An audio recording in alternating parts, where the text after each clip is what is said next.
Master minds commerce చదవాలనుకునే 10th inter విద్యార్థుల తొలి ఎంపిక.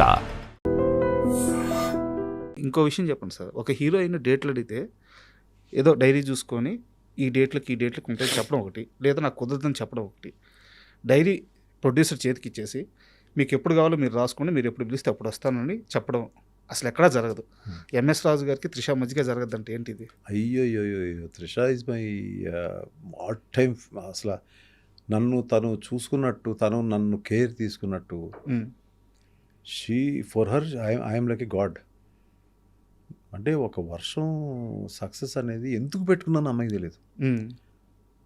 అప్పుడు అమ్మాయి క్యారెక్టర్ కానీ ఫేస్ కానీ ఒక సినిమా కుదరక అర్జున్ అనే ఫిలిం పెట్టుకున్నారు.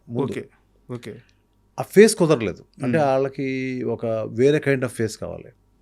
ఆ టైంలో అక్కడ ఉన్న ఫొటోసే కదా, అప్పుడు ఇవన్నీ లేవు, ల్యాప్టాప్లో లేవు కదా. ఆ ఫొటోస్ మహేష్ బాబు దగ్గర చూశాను. ఏంటి బాగుంది కదా బాబు అన్న, క్యారెక్టర్ సూట్ అవుతుంది అన్నారని డైరెక్టర్ గారు అన్నారు. ఓకే నేను పెట్టుకోవచ్చా అన్న, పెట్టుకోండి అన్నారు. అప్పుడు అమ్మాయి ఆ సినిమాలో లేను, వాళ్ళిద్దరూ కలిసి ఒక్కడ చేశారు, లేను అనే ఒక డిజెక్షన్లో అమ్మాయి ఉన్నట్టుంది. నా నుంచి ఫోన్ రాగానే ఒక కేక. వెంటనే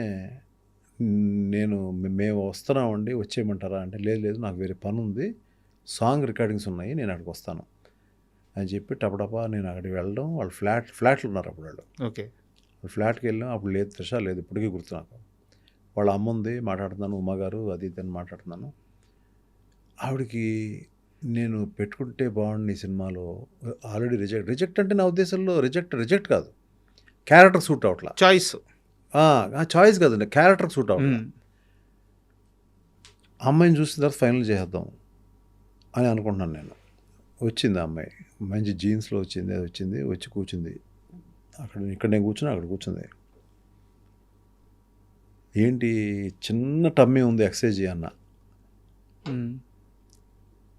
ఓకే అంది. అంటే వాళ్ళకి అర్థమైపోయింది నేను సినిమా పెట్టుకుంటున్నానని. సో వెంటనే ఉమ్మగారు అంది, వాళ్ళ మదరు, అయితే మీరు సినిమా పెట్టుకుంటారన్నమాట అంది. అందుకే కదా చెప్పింది. అంతే, ఇంక అక్కడి నుంచి అమ్మాయి వెనక్కి తిరిగి చూడలేదు, ఒక్క ప్రశ్న అడగలేదు. ఆ అమ్మాయికి ఎంత అభిమానం అంటే, నేనంటే ప్రాణం అమ్మాయికి. అక్కడి నుంచి ఎలా ఉంటుందంటే, ఇట్స్ లైక్ సీన్ చూడదు, నాకు ఏం వద్దు, it's an MS Raju film, నాకు స్పాట్లో ఇచ్చేయండి సీన్ అంతే, ముందెళ్ళి చదువుకోవడాలు ఏం ఉండదు. అది కాదండి, మీరు ఎవరి తమిళని నేర్చుకోండి, నో, స్పాట్కి వచ్చి నాకు చెప్పండి సీన్ అంతే. ప్రశ్న అడగను, ఏం అడగను, ఎక్కడ డ్యాన్స్ చేయమంటే చేస్తాను.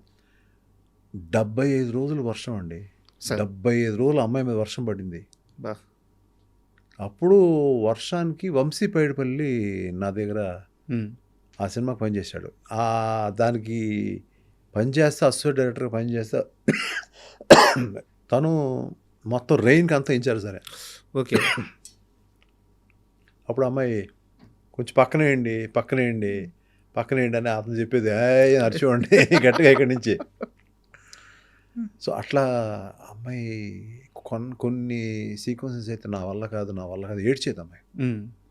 నేను చెప్పాను కదా చాలా కష్టం ఉంటుంది, రైలు వెళ్తూ ఉంటుంది, దూకాలి అని చెప్పాను కదా నీకు. కళ్ళు నీళ్ళు పెట్టుకుంటే అట్లాగా వెళ్ళిపో, నీ ఇష్టం, నువ్వు వచ్చి అలా పట్టుకునేది లేదు, నేను చేస్తాను. అక్కడి నుంచి అమ్మాయి షీ బికేమ్ రియల్లీ క్లోజ్. అంటే మా ఇంట్లో ఫ్యామిలీ మెంబర్ లాగా అయిపోయింది అమ్మాయి. తను అక్కడి నుంచి నెక్స్ట్ నువ్వు వస్తానే వద్దంటున్నా. మేము అసలు అమ్మాయిని అనుకోవాలి నేను. ఓకే ముందు తను కాదు,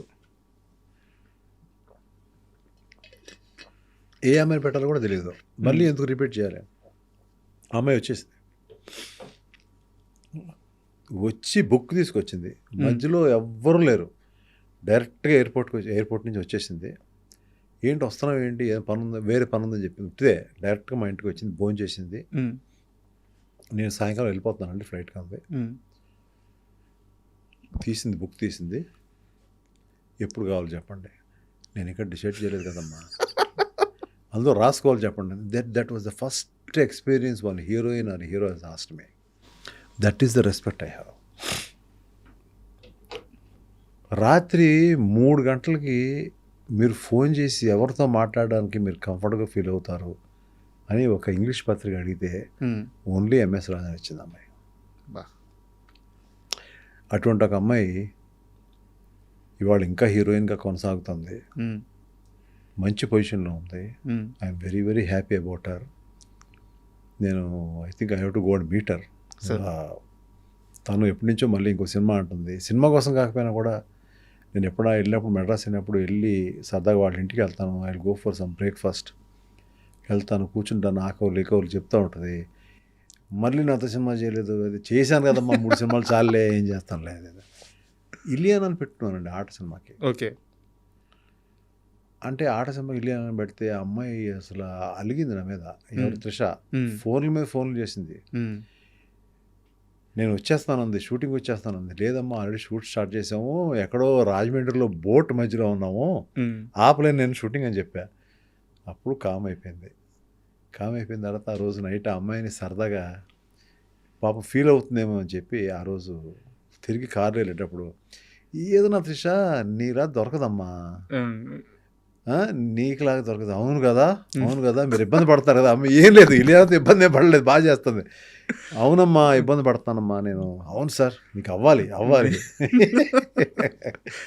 అలా ఒక్కొక్కరిని లైక్ నా ఇంట్లో చిన్నపిల్లలాగా ట్రీట్ చేసేవాడు. సార్ ఎంతమంది స్టార్లు సార్, ఎంతమంది స్టార్లు.